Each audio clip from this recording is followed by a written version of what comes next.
Welcome in to another episode of my Dynasty Fantasy Football YouTube. Today I have my 5 takeaway series covering 5 Dynasty topics.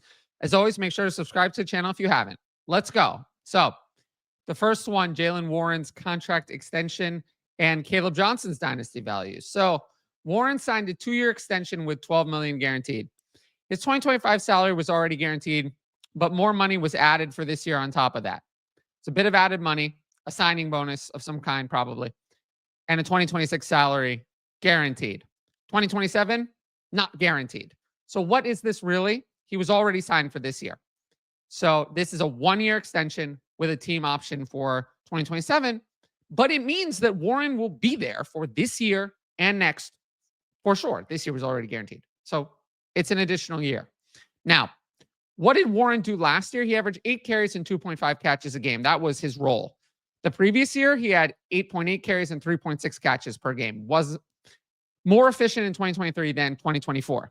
To me, if I had to choose, the truth is closer to 2023, actually, because I'm not sure that Kaleb Johnson has earned the role that Najee Harris had previously. I'm not sure that we're going directly back to that. But with that said, Jaylen Warren is not getting 15 carries a game. He's never been anywhere near that. Jaylen Warren is not going to be a fantasy, top 15 running back. Not going to happen. So he's going to be a part-time player. And we've seen that he does not get usage in one very key area. He has 6 career rushing touchdowns, 0 career receiving touchdowns. Now, the receiving touchdowns is an outlier, but part of it is related to the lack of rushing touchdowns in that he is not used, Jaylen Warren, not used near the goal line. I do not expect that to change. He has not been used there for 3 years. That's not going to happen now. Part of the reason he doesn't get the receiving touchdowns is he's not on the field near the goal line, so he doesn't get a receiving touchdown there. Now, you can get those from farther out. The fact that he has 0 is kind of an outlier because he has 127 career receptions. But we're not going to get big touchdown output from Jaylen Warren. We're not going to get big volume from Jaylen Warren. That isn't going to change. So, to me, Warren kind of is what he is. He's a borderline RB2. Unless Johnson went down, then he might have more value. But if not, he's a borderline RB2. That's not super actionable. Johnson, though, is more of a mystery box. You're going to hear the two extremes about Kaleb Johnson. Some will say, oh, well, Jaylen Warren is now the starter. This kills Johnson's value. Oh, well, what a big deal. Others are going to say, totally irrelevant. Completely irrelevant, no change, nothing. These are not reality. Those are people who have bags, they're dug in, and they have take clock. It's not realistic, right? The reality is that Warren's going to be there for another year. The reality is that they probably don't give him this contract if they're fully confident in Kaleb Johnson. So the reality is that we have to move Johnson's value down some and Warren's value up some. Now, whether that makes Johnson a buy or a sell, that depends on your league mates. We're going to see over the next week or so what happens. But we have to do some market movements. And then depending on what your league mates do, he might be a buy, he might be a sell, depending on the situation. But I will be making some value changes to Kaleb Johnson and Jaylen Warren because of this news, for sure. Now, the second piece of news, unfortunately, is kind of sad. Jaylen Coker, Jalen after Jalen here. Jalen Coker was placed on injured reserve with a quad injury. He'll miss the first 4 games. And if you listen to Dave Canales' interview today, he said that the injury was significant. I don't like that at all. To me, that's saying, well, we know it's at least 4 games, but I'm not assuming that it's 4 games and he's back week 5. Significant. Significant is bad. We don't want to hear that. So it could be 8 games. We have no idea. We just know it's at least 4. It's a crushing blow because Coker was lined up to have a big role. He was going to be the slot wide receiver after Adam Thielen was traded to the Vikings. In a corresponding move, Hunter Renfrow was re-signed. He'll now serve as the slot wide receiver, with Teteroa McMillan and Xavier Legette serving as the 2 outside wide receivers. Unfortunately, UDFAs like Coker don't get lots of chances or don't have their roles guaranteed. He was good last year. In 11 games, he had 32 catches, 478 yards, 2 touchdowns, 46 targets, 2.9 catches, and 43.5 yards a game. He was fine. He was good. He outproduced Xavier Legette. But this isn't enough to say that Jalen Coker has locked down a long-term role on this team. We can't say that from this size. We saw last year, Ja'Tavion Sanders had earned a big role. He was really breaking out. He got hurt, returned, and never went back to that role. So we're not sure that Coker is going to go back to this role. So it just kind of sucks. I'm hoping for him, but it is what it is with Jalen Coker. As for what to do, for me, the only thing that's super actionable relates to Xavier Legette. Not much change for Tetairoa McMillan. He was already an alpha. I already had him as a clear breakout candidate, someone who's going to do really well. Jalen Coker getting hurt didn't change that for me. Ja'Tavion Sanders, who I just mentioned, he might step up at tight end, but he's more of a flyer. Xavier Legette, though, I think Xavier Legette's going to have an opportunity. Unfortunately, I think he's going to fail on that opportunity. So I'd maybe like to sell him for, if I could get anything, before I see him, him fail. Because last year, he totally failed. 16 games, 49 catches, 497 yards, 4 touchdowns, 84 targets, 3.1 catches, and 31.1 yards a game. Now, that doesn't sound awful, but you got to look deeper. He averaged 5.9 yards per target. That's horrible. He averaged 1.22 yards per route run. That's horrible. 0.96 yards per team pass attempt. That's lower than 1. Pretty much, if you look at any player who did that, it's just bust after bust after bust. You don't see success in that range of outcomes really at all. There's not much here, right? So I'd probably like to sell the idea of Xavier Legette more than the real thing. I don't think I want to see the real thing. So if there's anything actionable from this, it would be to get rid of Legette. Now, I'm just going to touch on this piece of news really quickly. I don't want to talk too much about Quinshon Judkins, honestly. But we still don't know when he's going to return. He still isn't signed. I'm recording this around 2 p.m. Eastern on Monday. But, you know, there was a news story, according to Mary Kay Cabot, who's wrong about so many things. So who knows if we could trust her. She's wrong about many things. But she says that Judkins could return soon and maybe even play in week 1 and have a big role. Let's talk about the two parts of that there. Could he return soon, sign his rookie deal? Sure. There's nothing stopping him from signing the rookie deal. I'm actually not sure why there's been such a delay in that. That is kind of strange to me. The second part about playing week 1, maybe he could be active, have a big role in week 1, but I don't see that. I mean, he's missed so much time. He's a rookie. He hasn't had any time to practice or do anything. So how he's going to have a big role in week 1, that I see as impossible. So I'm not buying that. I do think that Dylan Sampson and Jerome Ford will split time until Judkins is fully ready. A lot of people ask me about Jerome Ford. I really don't get it. Sampson started preseason week 3, or started the last one where stars were played ahead of Ford. I don't have any interest in Ford. This is a bad offense. This is an offense that's going to be playing from behind, where running backs will be scripted out. So why we want Jerome Ford, I have no idea. It's only Sampson who could give you something. If he really is as good as I thought he was coming into the NFL, I thought he was a really good prospect, honestly. I thought he should have been a round 3 pick. So we'll see if Sampson gets some early playing time, gain some dynasty value, if Judkins is slow to ramp up. And now we're in the in-season content. I'll just say the Browns play the Bengals week 1. The Bengals defense is a sieve everywhere. I mean, everywhere. It's not good. So Dylan Sampson, if he has the role week 1, could gain some value. Jerome Ford, no interest at all. Now, there's not much to do with Sampson and Ford. It's too much uncertainty around Judkins. I think people have had their opportunities to make moves with Sampson and Ford. As for Judkins, at this point, now that we're hearing he's probably going to sign, just wait until he signs and then maybe get rid of him. I've been looking ways out of Judkins since this all began. I did not love Judkins' original cost, nor his original trade value. He was overvalued from the beginning because the 2025 rookie class lacked strength in quarterback and running and wide receiver, the positions I like to build around in Dynasty Superflex. So his ranking was what it was, but I did not like his value on the market. I don't think his value is going to go back to where it was. He's missed a lot of time, and running back Dynasty value is very fragile. I've talked about Judkins enough. I've said he's a strong sell so many times. When he signs, you can have another opportunity to get rid of him. That would be a great time to do so and move on from Quinshon Judkins. Now, if you like my YouTube content, you should sign up for the Patreon. I'm offering a 50% discount off your first month at all tiers using the code TylerYT50. You can get all my rankings, including weekly start sit, which will be posted tomorrow. Access to the Discord, write-ups, Patreon-only videos, direct message fantasy advice, and the ability to ask in advance questions for the YouTube videos. Tiers begin at just $6 a month, $3 with that 50% off discount. If you want to know more about the Patreon, check out my Why You Should Join the Patreon videos on the channel. They're under Patreon promos on the homepage. I just did one yesterday. I talked about exactly what the in-season Patreon is going to look like, exactly why you should join, and why so many people now, over 300 people, are in the Patreon. So if you want to get that kind of edge, make sure to join them there. And again, I believe in the product so much that I'm willing to let you try it. 50% off your first month at any tier, all of them, whichever tier you choose. 50% off your first month using the code TylerYT50 and hop in the Patreon. It's been insanely active over the last week.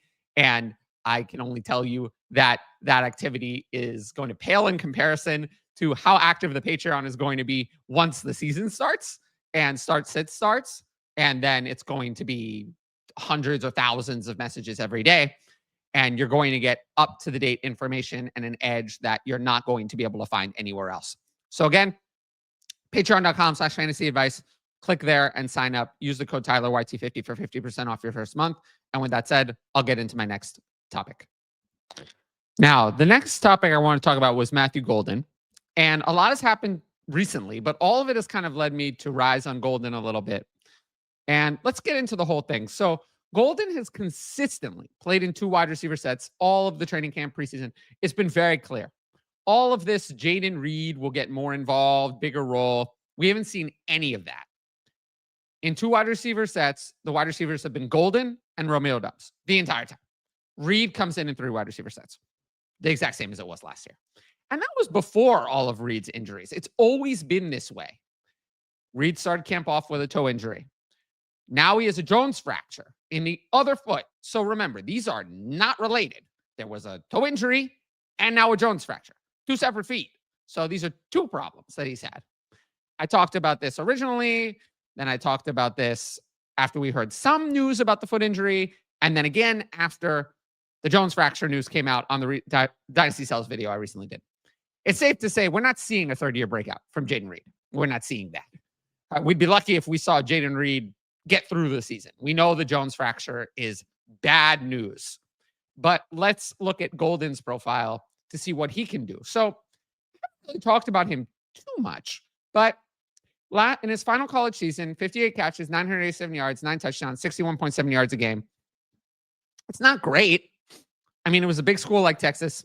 He wasn't anything special when he played at Houston in 2022 and 2023. The best things Golden has going for him are certainly not the stats. He's an early declare. That's good. He has first-round draft capital. That's good.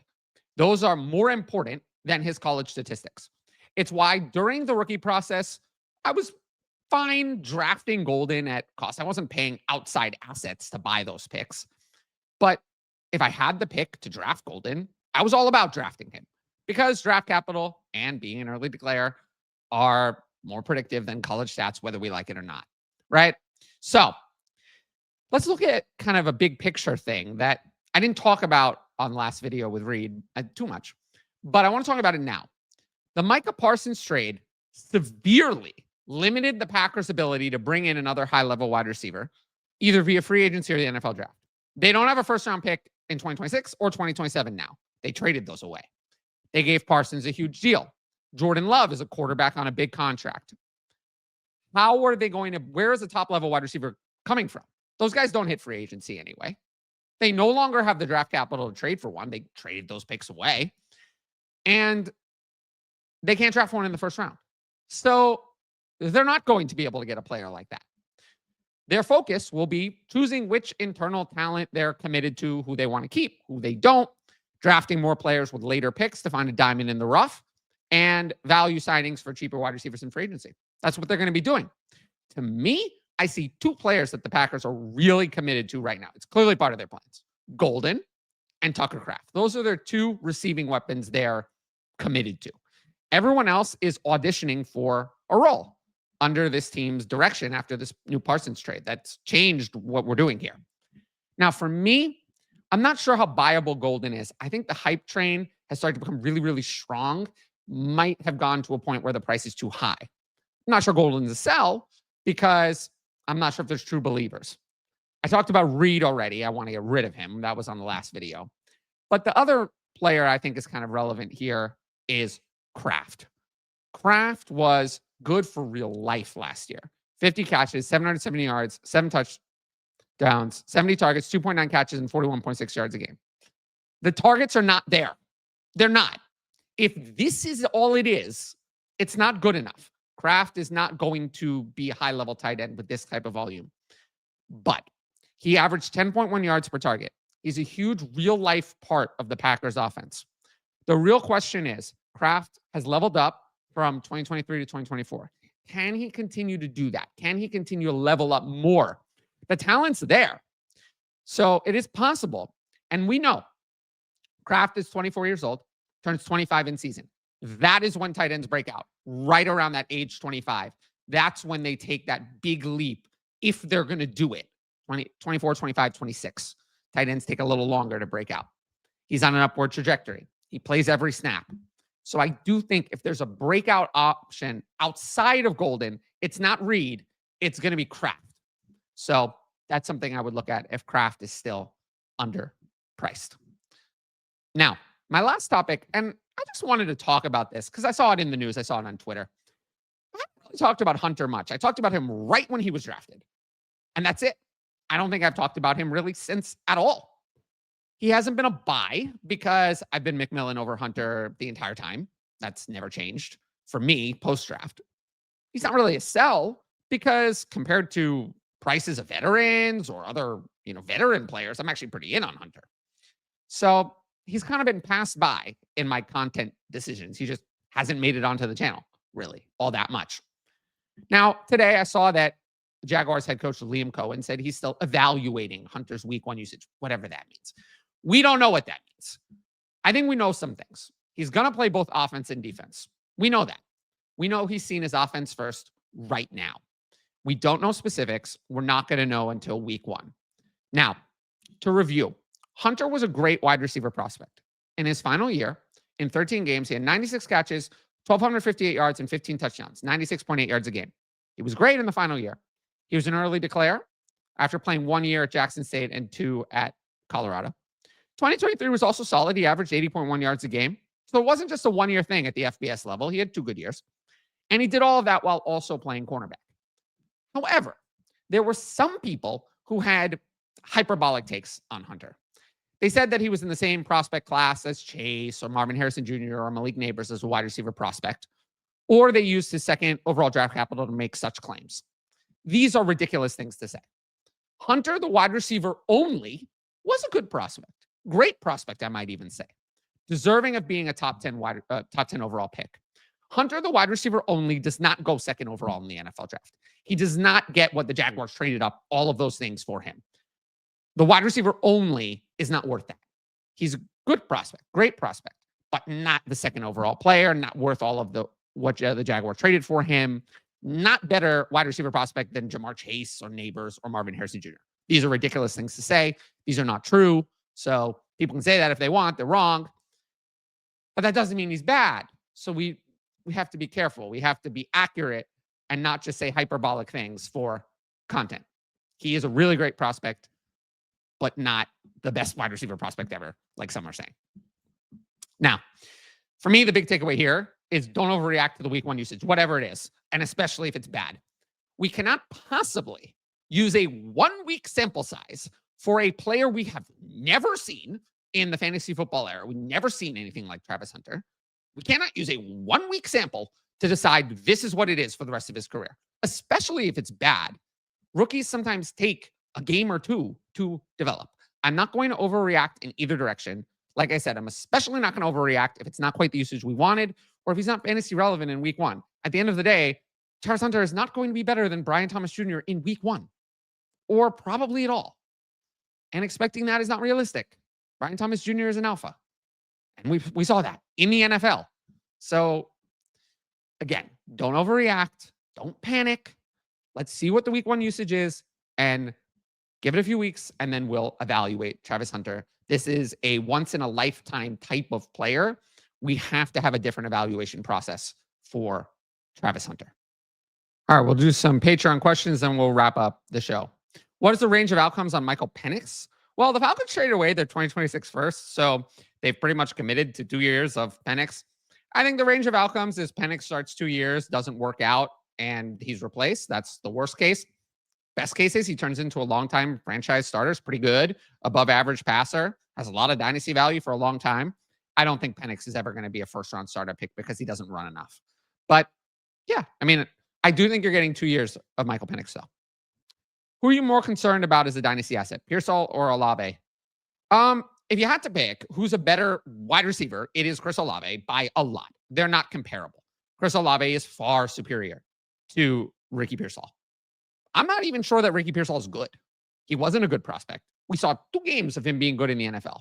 So it's all hype and maybe really for Ricky Pearsall. We haven't seen any of Ricky Pearsall actually being good after 2 games. That's not enough. Whereas Chris Olave has had 2.21 or something yards per route run in his career. He's obviously a good NFL wide receiver, but there's so many other problems. All of the concussions is obviously a concern. The Saints offense being abysmal is a concern. He didn't look great at times last year was a concern. So there are all these other things. If I had to pick one, I think I'm more concerned about Pearsall. Because if Pearsall comes out and it's not there, the value is going to go away because there's not much insulation there. He's never actually been fantasy productive. So if I had to pick, it would be Pearsall that I'm more concerned about. What's a good Dynasty weekly waiver process for during the season? Oh, I mean, sign up for the Patreon and have my help with it. Use my rankings. That's like the best thing you can do. Other than that, you just have to be up to date with the news. Be up to date. Focus on what's happening. You have to intake what happened in the previous week and don't be late. If something happened the previous week, pick up the player immediately. If you think it's actionable, don't wait. You know, a lot of people are too late. I see in their content, they're too late. They're talking about pickups where I've been talking about picking up that player 2 weeks ago because I was seeing something in the playing time or whatever that didn't show up on the fantasy score sheet. So, you know, it's going to be deeper players in Dynasty. So you have to look deeper. But of course, the best thing is to just join the Patreon. When estimating how early a team's picks might be, what do you look for? I typically think of extremely poor depth at any position except tight end. Yeah, a poor depth is something. If they have poor depth, they're a couple injuries away from disaster. A team that does not have extra quarterbacks in a super flex, a team that's lacking in future picks, because then if something goes wrong, they can't fix it.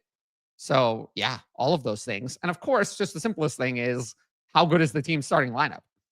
A team that has better players, I'm more likely to say the picks might be later. Whereas if they don't have good players, I might think that the picks are going to be earlier. So yeah, all of those things are factors. How do you take advantage of someone that uses trade calculators to evaluate trades?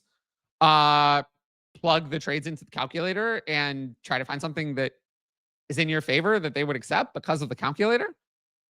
To be honest with you, I don't have time for this. Like, I don't do this. I don't need a trade calculator to take advantage of people in trades and win trades. I have other ways to do that. I'm not going to go and plug it into, I mean, I don't know. People don't tell me, oh, I'm using this trade calculator that often. I mean, I guess if they give you that information, you can exploit it. But, you know, I think this is pretty obvious what the answer is. Plug it into the trade calculator and find trades that you would do that favor them in the calculator. I don't know if there's much more than that to this answer. Now, if you liked the video, make sure to support the channel by subscribing. And don't forget to hit that notifications bell so you can be notified about all my exciting content as it drops. Of course, if you want my best fantasy football advice, it's available on the Patreon. Got all my fantasy football content year-round. Got start, sit, in season, everything else, waivers, all that. 50% discount on all tiers using the code TylerYT50. You can sign up on the link in the top right corner of patreon.com/fantasyadvice. And use code TylerYT50 for 50% off your first month. Every sign up helps support my independent, human-created content. But once again, thanks for watching, and I'll see you all later.